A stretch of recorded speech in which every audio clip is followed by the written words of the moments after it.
Bismillahirrahmanirrahim. Dear students, today we will be discussing diagnosis, management, and of pulmonary tuberculosis, and a bit about drug resistance. So, can you all see the screen and can you hear me clearly? So we can start.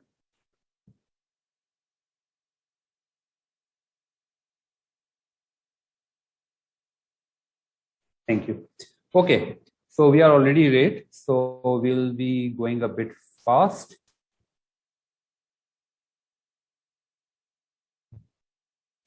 Okay, so what is pulmonary tuberculosis? Tuberculosis is an infective disease. TB is short for tuberculosis, and this disease is caused by a bacterium which is called Mycobacterium tuberculosis. The bacteria usually attacks the lung, but it can attack any part of the body. And if not treated properly, TB can cause death. So TB is a very ancient disease. The oldest evidence of tuberculosis is in Egyptian mummies that dates back to around 20,000 years. When MRI of these mummies was done, so it was revealed that it has changes of Pott's disease, and Pott's disease is disease of TB spine. So a disease which has been which is infecting people for 20,000 years, and there was no treatment. So in the beginning, it was thought that TB is not a disease, as it's an infective disease. So when one person got affected, the whole household got affected. So it was thought that it's a curse. So in different era, it was given different names like thesis, consumption, as the people who were diseased used to get emaciated, so consumption. Then TB lymph node was called scrofula. Then TB spine is still it's called Pott's disease.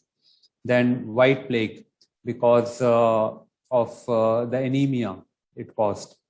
So there was no treatment for that. And once a person got infected, the whole household got infected, and they eventually died. It was also called the captain of all men death. So till 1882, there was no clue. But on 24th March 1882, a German scientist, Sir Robert Koch, not only discovered Mycobacterium tuberculosis, but also related it to pulmonary tuberculosis. So every year on 24th March, we commemorate World TB Day. But even after knowing that it's a bacterium, there was no history for there was no treatment for a century, and these people were isolated into sanatorias, and where they were given cod liver oil and good sunlight, so that their immunity can kill the bacillus. Some small surgeries like artificial pneumothorax, because TB bacillus needs oxygen. So if there's pneumothorax, the lung parenchyma will collapse. So the bacteria will not get oxygen and will eventually die. So, and then phrenic nerve crush, so the diaphragm raises up and that lung collapse to save life of these patients. And where I am sitting today, Oja Institute of Chest Disease, it was a pre-partition sanatorium which was established in 1938, and it eventually got an institute. So in 1946, the first anti-TB drug was discovered, and eventually now we have many drugs to treat TB. So you just imagine that a disease which has got a tendency to kill if untreated and has been here for around 20,000 years. And the treatment was discovered just a century ago. So, no doubt, TB is the greatest killer in the history of mankind and still killing people. And these deaths can be prevented if we diagnose early and give proper treatment. So it is thought that TB is a shadow of poverty, but in fact, it's an infective disease which can infect anyone, poor or rich. And the fact is that 1/3 of the world population, that is 1.7 billion people, are infected. Infection and disease is different. Infection means that the bacillus has entered the body and the body has produced antibodies against that. So when we give BCG vaccine to a newborn, what we are causing? We are causing an infection so that the body can produce antibody, and these antibodies can engulf the TB bacillus or can make a wall around it whenever exposed.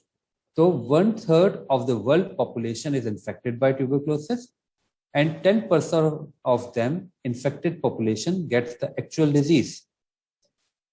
So there are 10 million new cases each year. 2 million of them die. These 2 million deaths every year, these are preventable deaths. One untreated patient infects 10 to 15 people in a year, and the number keeps on multiplying. So these are some statistics that there are 9.6 new cases every year globally. In Pakistan, there are around 500,000 new cases every year. Pakistan is fifth among the high burden countries of tuberculosis, and that we have around 500,000 new cases every year, and our incidence rate is around 262 per 100,000. Now some facts of tuberculosis about women. TB creates more orphans than any other infectious disease. TB kills more women than all the combined causes of maternal mortality. 1 million women die as a result of TB every year. Risk factor for acquiring TB is low socioeconomic status, overcrowding, homelessness, disease conditions that causes immunosuppression like malignancies, transplantation, patients who are on drugs like corticosteroids or other immunosuppressant, malnutrition, diabetes, renal failure, silicosis, alcoholism, and HIV infection. All right. So how TB is spread? TB is spread through air from one person to another. The bacteria when are in the air, and when someone coughs, who is infected, coughs or sneezes or speaks or sings, these bacillus are spread in the environment. And if someone who is near, who inhales it, they enter the body. Then what happens?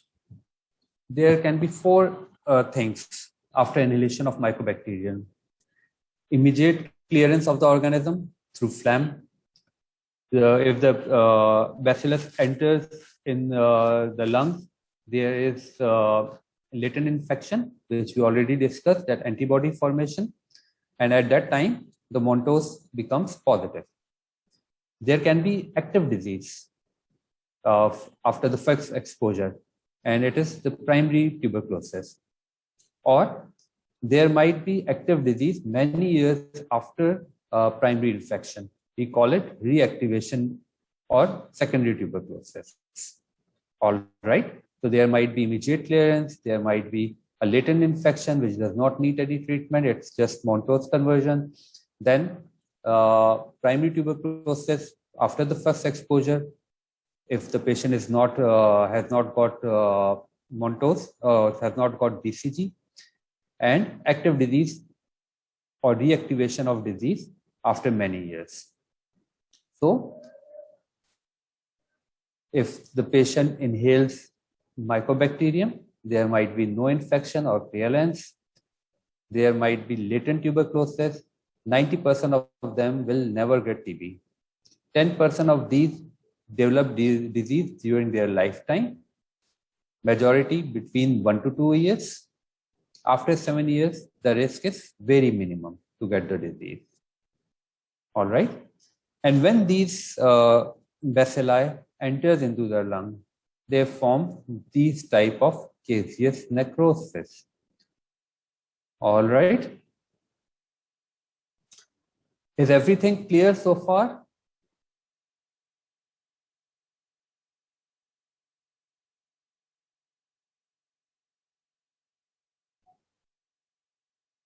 Good. Okay. So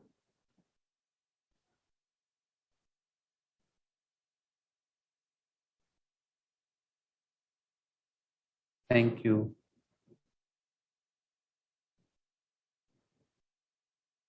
Okay. So what are symptoms of tuberculosis? The symptoms of tuberculosis are cough, fever, weight loss, fatigue, and these patients might have hemoptysis also. So what is hemoptysis?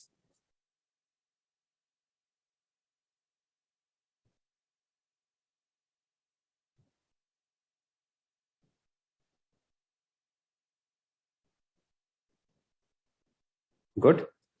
And beside tuberculosis, what are the other common causes of hemoptysis? Very fast.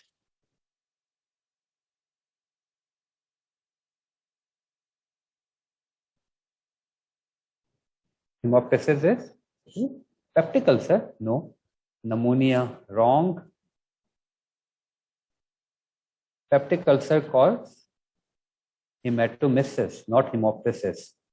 Pneumonia does not causes hemoptysis, but in streptococcal pneumonia during resolution phase, there might be rusty sputum. COPD, wrong. Chronic bronchitis, it's also not very right. Lung tumor, yes. Bronchogenic carcinoma causes hemoptysis. Lung cancer causes hemoptysis. What else? Bronchiectasis, very good. Bronchiectasis is a cause of recurrent hemoptysis, and lung abscess also causes hemoptysis. All right. And tuberculosis also causes hemoptysis. All right. So cough, fever, hemoptysis, weight loss are the symptoms of tuberculosis. So who is a presumptive case of tuberculosis? Presumptive case of TB was called as TB suspect, but now we call them presumptive TB cases. A patient with sign and symptoms suggested of TB, that is cough of more than 2 weeks, or cough of less than 2 weeks, or of uncertain duration, if there is blood-stained sputum, fever at night, and weight loss, or if the patient or the person is a close contact of a TB patient. All right. So presumptive case of TB is a person who is having any symptom of tuberculosis for 2 weeks. All right. Or if the symptoms are less than 2 weeks, but there's some other symptom like weight loss, like hemoptysis, or the patient is a household contact of a TB patient. All right. Any doubts? This might be a BCQ.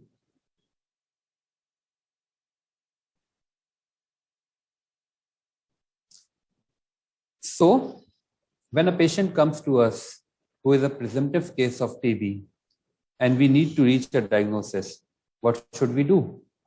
We have to do some investigation.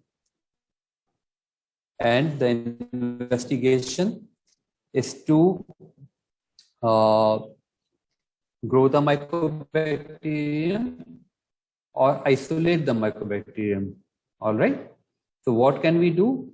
We can send sputum for AFB microscopy, which is called AFB smear. All right. In this test, what we do, we stain the mycobacterium, acid alcohol fast stain. All right. Or we can put the specimen on a culture tray and grow mycobacterium on that.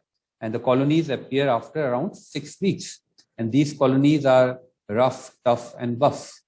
All right. So isolation of mycobacterium by smear culture. All right. Then there are some new tests, rapid molecular assays, the NAT test, Gene Expert.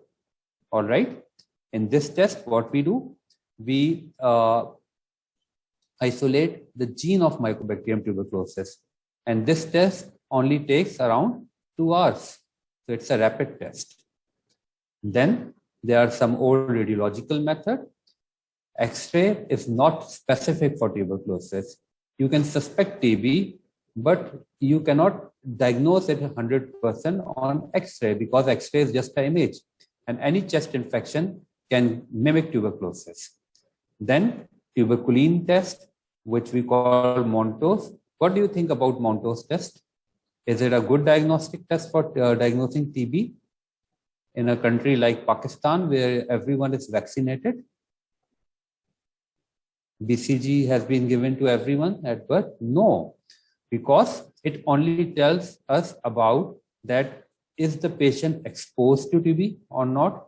It does not differentiate between active TB and TB infection and people who have already taken BCG vaccine. So yes, delayed hypersensitivity reaction, very good. All right. Then for extrapulmonary tuberculosis, what we need to do, we need to have a biopsy or a tissue culture of that specimen. All right.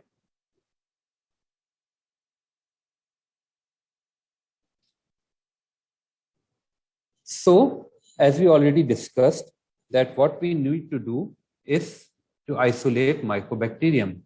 And for that, if we are doing a smear, we will need 2 sputum samples for AFB smear.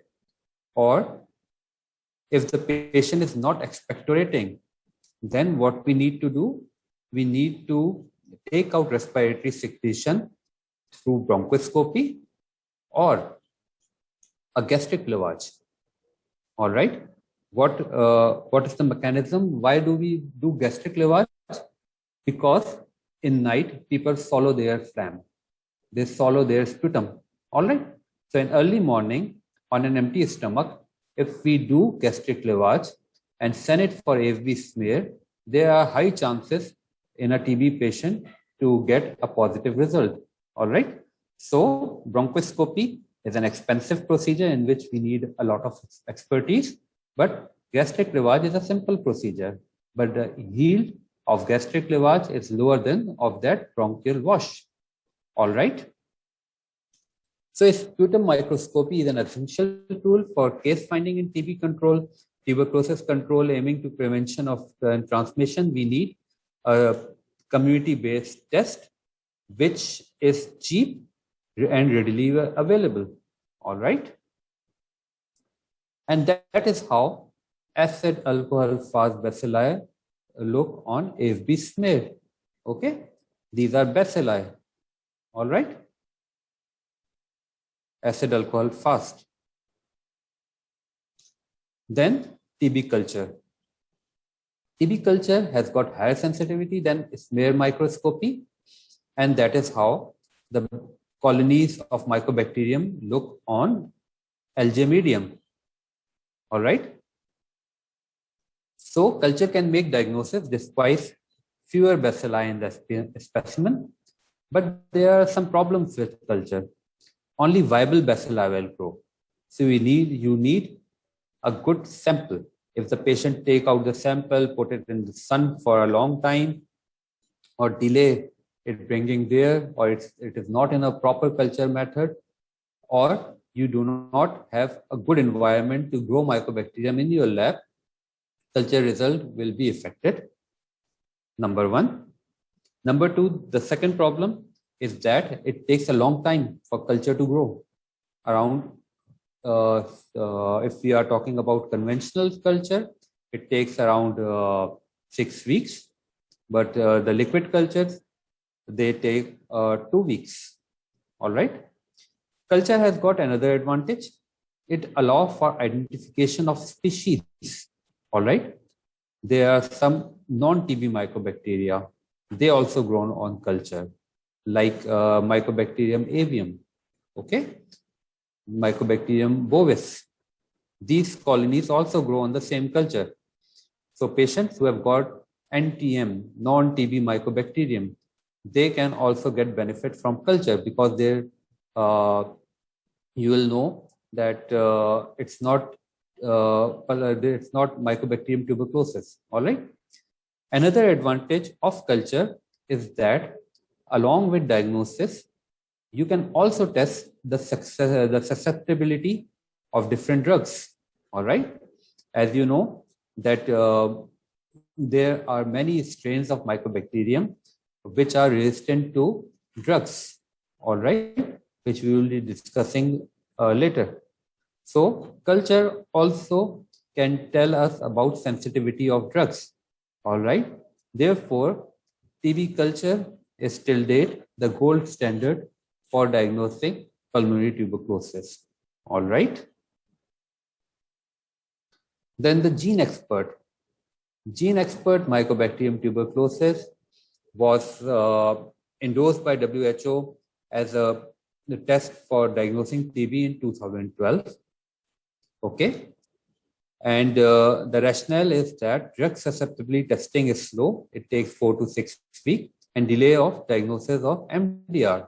So the beauty of gene expert is that it has got a yield as good as that of culture. Okay. But in a very little time, only in 2 hours, whereas culture takes 2 weeks to 6 weeks. All right. Number two, for culture, you need a viable bacillus, a living bacillus. But for gene expert, that is also not a requirement. Okay.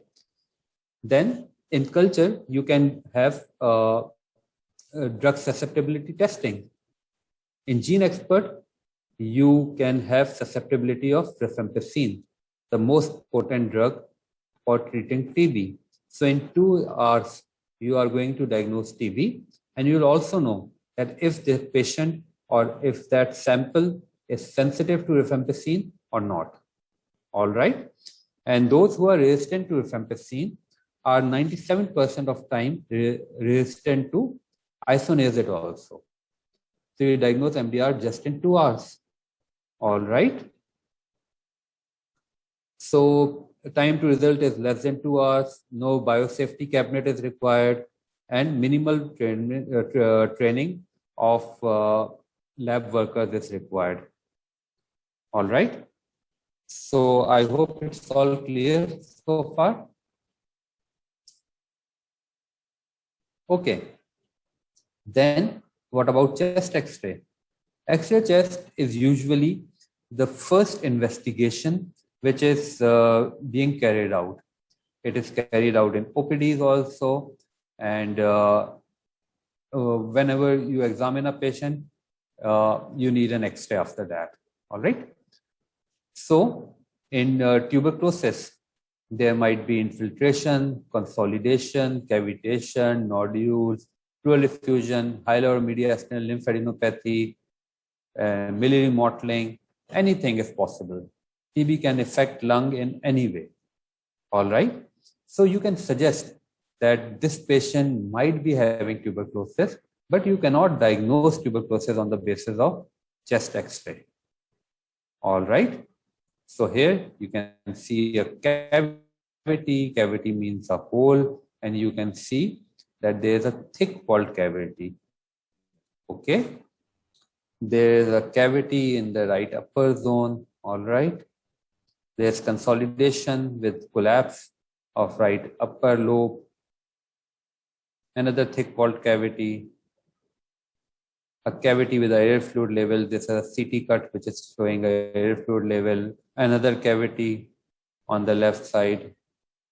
All right. So X-ray is suggests TB but cannot differentiate between TB and other tests. All right. Then tuberculin testing. What is done in tuberculin testing? That the broth of the centrifuge bacillus is put in the skin, and the induration is then measured after 48 hours. All right. So is tuberculin testing useful in diagnosing TB? You have already answered no. It may be positive in TB patients, patient treated in past, BCG vaccinated population, subclinical infections. Negative result may be useful. All right. Negative results mean that this patient is not infected, but overwhelming infection like miliary TB can cause negative result. All right. So tuberculin is a waste basket for diagnosing TB or ruling out TB. All right. Then we have done the investigation. Any questions so far?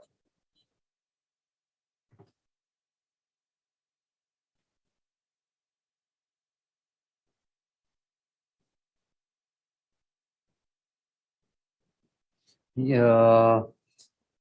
So the question is expert MDR RIF assay technology available in Pakistan? It's very readily available in Pakistan. It is available free of cost in OJA Institute of Chest Diseases and in 3 clinics of OJA, peripheral clinics, and also in many other public sectors.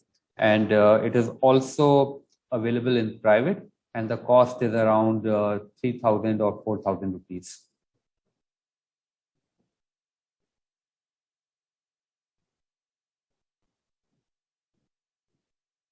Okay.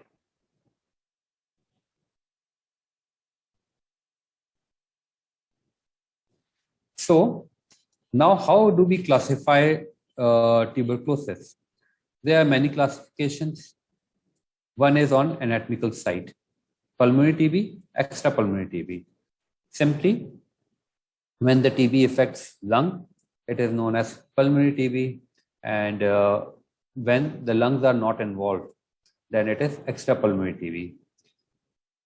So pulmonary TB and extrapulmonary TB is divided because a patient who has got pulmonary TB will infect 10 to 15 people in a year. All right. So the public health is more interested in pulmonary tuberculosis rather than extrapulmonary TB.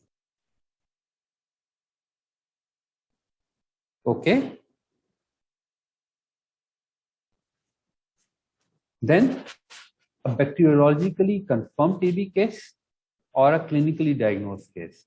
A patient in whom a biological specimen is positive for TB either by sputum microscopy, culture, or rapid tests such as expert MTB RIF assay is a bacteriologically confirmed TB case. And in a patient in whom bacteriological criteria is not fulfilled, and the clinician has diagnosed that patient on the basis of his clinical skills and radiology, is a clinically diagnosed case. All right. So a sputum positive case, a pulmonary case with one or more initial sputum smear positive for acid-fast bacilli is a sputum smear positive case. All right. It also includes patients who have been diagnosed with the rapid molecular assays gene expert. All right.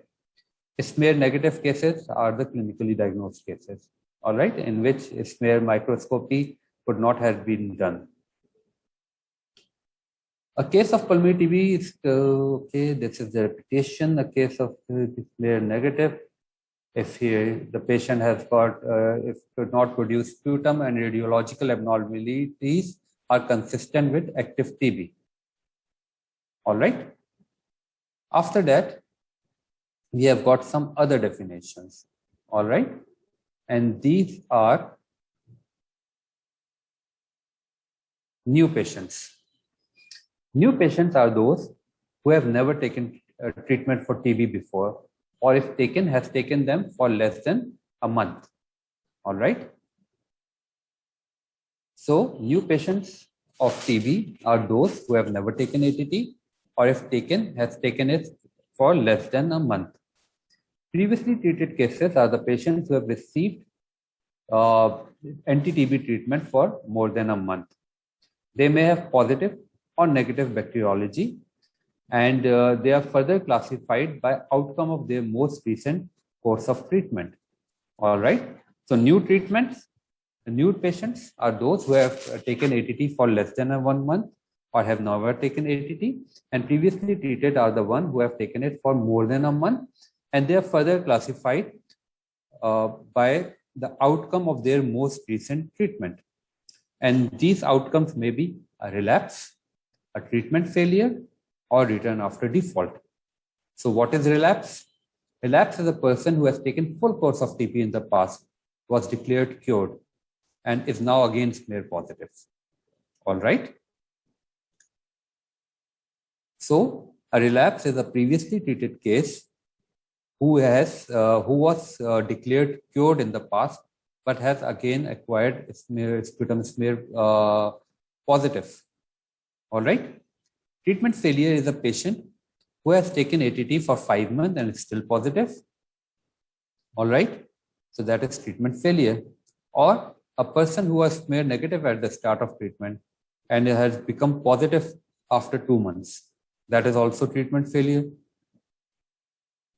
Return after default is a patient who has taken ATT for more than a month and has interrupted it for more than 2 months. That is return after default. Mind you that the course of tuberculosis is long, for 6 months. And in MDR, it can be as long as for 2 years. Therefore, you can see that a patient who has taken it for less than 1 month, we call it a new case. All right. So what are the aims of treatment? Of course, the aim of treatment is to cure the patient and restore quality of life, to prevent death from TB, to prevent relapse of TB, to reduce transmission to others, and to prevent development and transmission of drug resistance. All right. So now coming to treatment regimens. There are 3 standard regimens.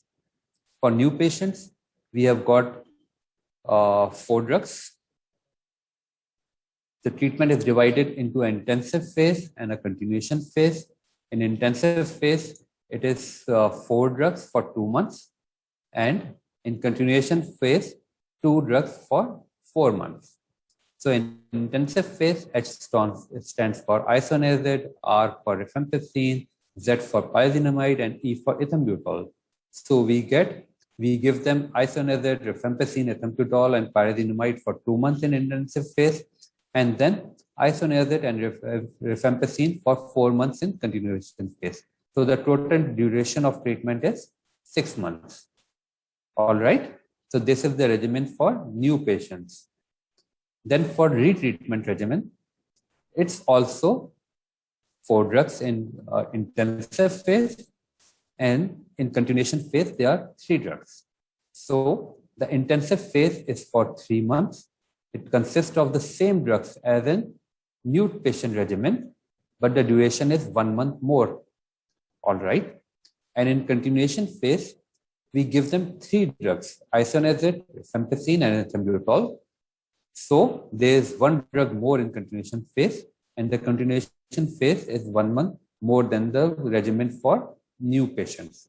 So we give them isoniazid, rifampicin, pyrazinamide, and ethambutol in intensive phase for 3 months, and in continuation phase, we give them isoniazid, rifampicin, and ethambutol for 5 months. All right. Then there is another regimen for, well, there are around 4 or 5 regimens for drug-resistant TB. All right. So new cases get 2 months of isoniazid, rifampicin, ethambutol, and pyrazamide, and continuation phase 2 drugs. While retreatment cases that are relapses, treatment failure, and default there, as already been mentioned, get 3 months of intensive phase and 5 months of continuation phase. So the duration in retreatment cases is 8 months. All right. The dose of these drugs are very simple. It's simply the table of 5, isoniazid 5 milligram per kilogram body weight, rifampicin 10 milligram per kilogram body weight, pyrazinamide 25, ethambutol 15, and streptomycin, which is no more longer used, 15 milligram per kilogram body weight. All right. Fixed drug combination. Fixed drug combination means that a certain amount of drug, or all the 4 drugs or 2 drugs or 3 drugs, are in one tablet. All right. So the ease is that patient gets lesser drugs. All right.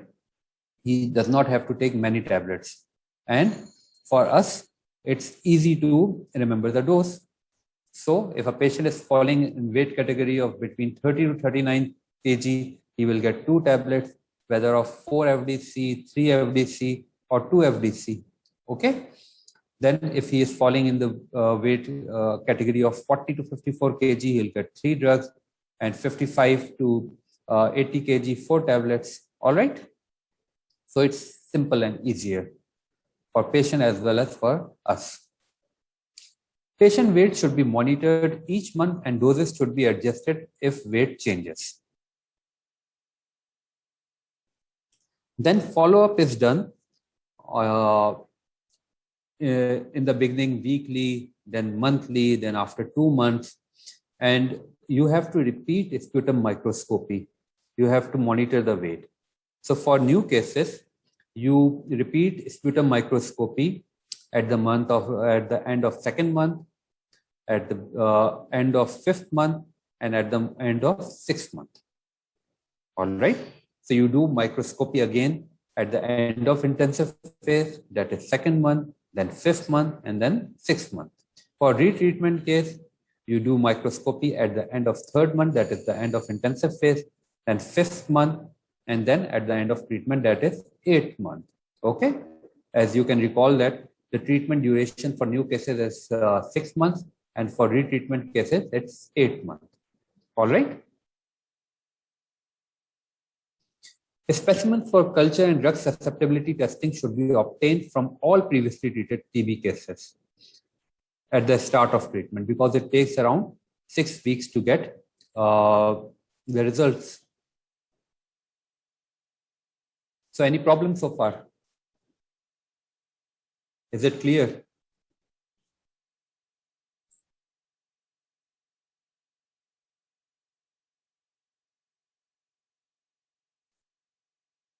Okay, so the question is, what is the difference between relapse and return after default? Relapse means a patient who has been cured. He completed his treatment previously, a year back, 6 months back, or 2 years back, and was cured. All right, what is cured, we'll discuss later. And after some time, he again becomes sputum smear positive. Okay. And default is a patient who is registered with you. He has taken treatment for 1 month or for more than 1 month. And after that, he did not show up for 2 months. He did not took treatment for 2 months. So he is a person who has been ill, but has his treatment. Okay. Is that clear?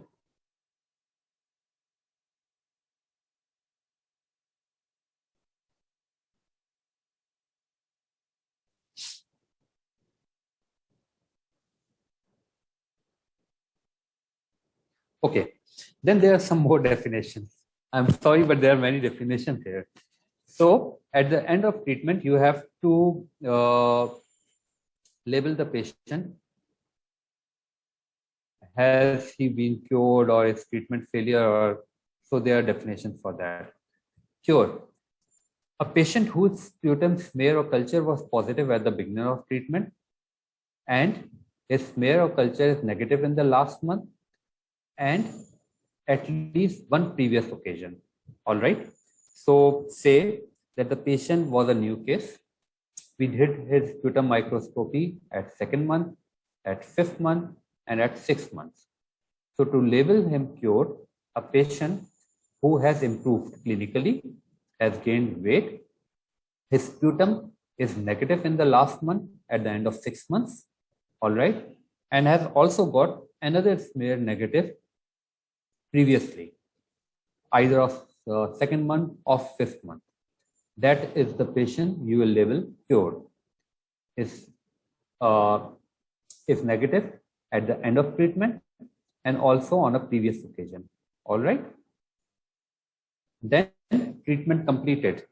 Treatment completed is also a person who has got a successful treatment, but his last month sputum is missing or he could not expectorate, or his last month is negative, but a previous one is missing or could not expectorate at that time.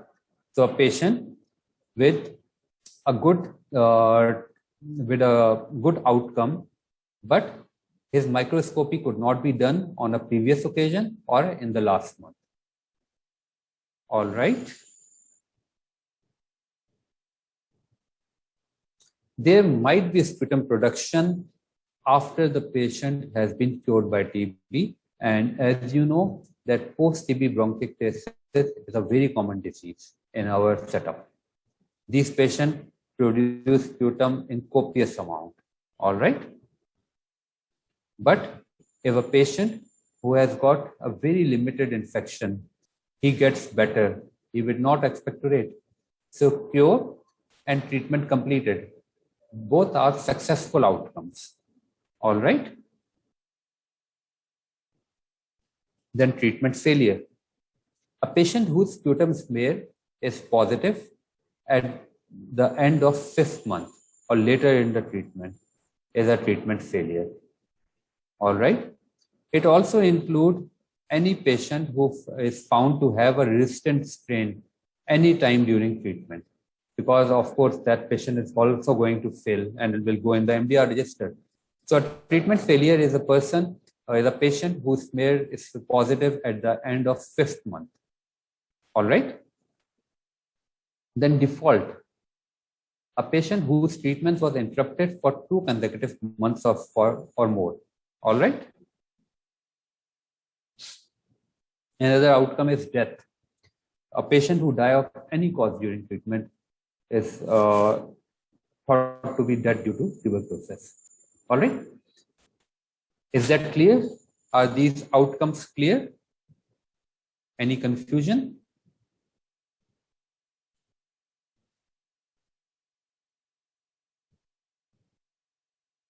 Okay. Then what is DOTS?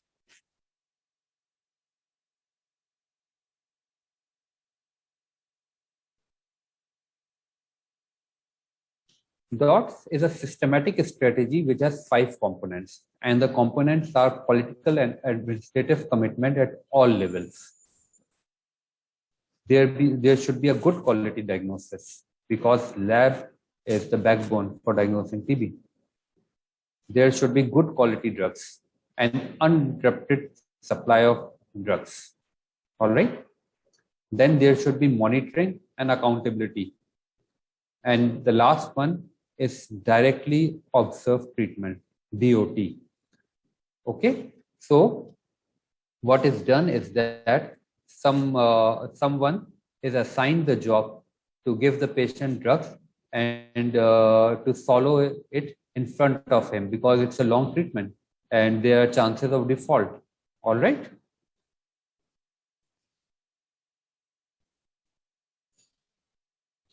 DOTS can reduce MDR TB. All right.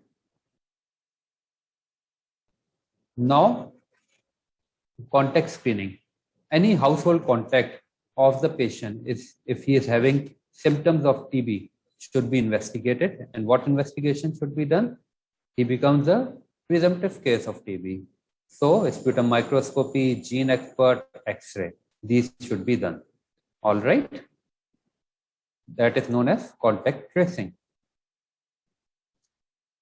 Then, as already been told, that patient who interrupt the treatment or is not having right amount of drug or gets directly infected with a patient who has got resistant strain get resistant TB. All right. So the most potent drugs of TB regimen are isoniazid and rifampicin. So if a patient gets resistant to both isoniazid and rifampicin, we call it an MDR TB or a multi-drug resistant TB. Say if a patient is just resistant to one first-line drug, like say ethambutol, what are we going to call it?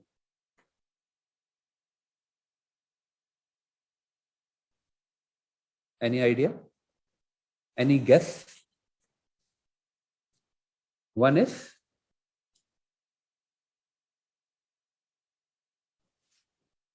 monodrug resistant. Very good. Monodrug resistant. Very good. Okay. Now a patient gets resistant to two drugs, say isoniazid and pyrazinamide. Then what will you call them? More than one.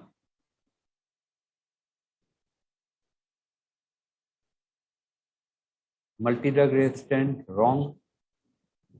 Multi-drug resistant is isoniazid and rifampicin combination of, yes, polydrug resistant. So a patient who is resistant to more than one drug, but that is not a combination of isoniazid and rifampicin, we call them polydrug resistant. And if a patient is resistant to isoniazid and rifampicin both, then we call it multi-drug resistant. All right. There is another term which is known as rifampicin resistant. And this term has emerged after introduction of gene expert, because as you know that gene expert can detect a resistance to rifampicin. So if someone is resistant to rifampicin, we don't call them mono-resistant. We call them rifampicin resistant or RR, because rifampicin resistant is as bad as MDR. 97% of times, the person who is rifampicin resistant is also resistant to isoniazid. So resistance to rifampicin is called rifampicin resistance, not mono-resistant. All right.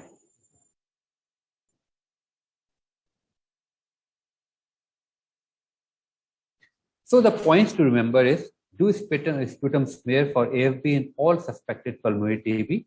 Try all efforts to get histological proof for extrapulmonary TB. Always calculate the dose according to patient's body weight. Patient education regarding correct dosage, regular treatment, and possible side effects should be done. Treatment should be directly observed. Regular follow-up of the patient. And if the patient is suspected of drug resistant, it has to be sent to PMDT sites. Thank you very much. If there are any questions, I'll be very happy to answer them.